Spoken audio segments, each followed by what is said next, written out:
जय सिया राम। आज बात करते हैं बाबा शब्द की।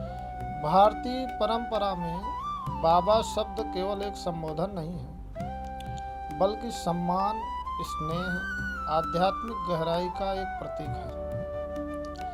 इसके अर्थ और उद्गम को हम कई दृष्टिकोणों से समझ सकते हैं। बाबा शब्द का मूल स्रोत फारसी और तुर्की भाषाओं में माना जाता है, जहाँ इसका शाब्दिक अर्थ पिता या दादा होता है।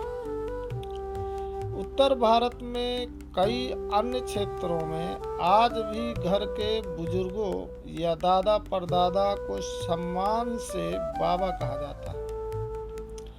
कई बार घर के छोटे बच्चों को भी लाड़ में बाबा कहकर पुकारा जाता है। साधु संतों और महात्माओं के लिए इस शब्द का प्रयोग एक विशेष मनोवैज्ञानिक और आध्यात्मिक अर्थ रखता है। जैसे पिता अपने परिवार का मार्गदर्शन और सुरक्षा करता है, वैसे ही समाज यह मानता है कि एक महात्मा पूरे समाज के लिए पिता समान है।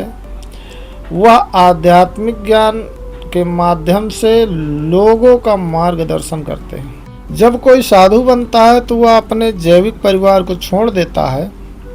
समाज उसे बाबा कहकर यह स्वीकार करता है कि अब वे किसी एक परिवार के नहीं, बल्कि संपूर्ण जगत के अभिभावक हैं।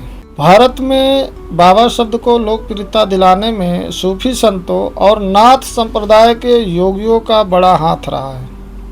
इन संतों ने जाति पाति से ऊपर उठकर प्रेम और करुणा का संदेश दिया, जिससे वे आम जनता के लिए आदरणीय यानी कि पिता समान बन गए। यह शब्द भारत के अलग अलग हिस्सों में अलग अलग बारीकियों के साथ उपयोग होता है।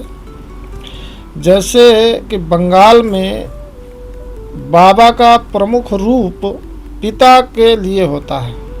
महाराष्ट्र में भी बाबा पिता के लिए भी उपयोग होता है और अन्य संतों के लिए भी उपयोग किया जाता है। भक्ति मार्ग में भी बाबा रामदास जैसे नाम इस बात का प्रमाण है कि यह उपाधि उस व्यक्ति को दी जाती है जिसने ज्ञान और सेवा में अपना जीवन समर्पित कर दिया हो।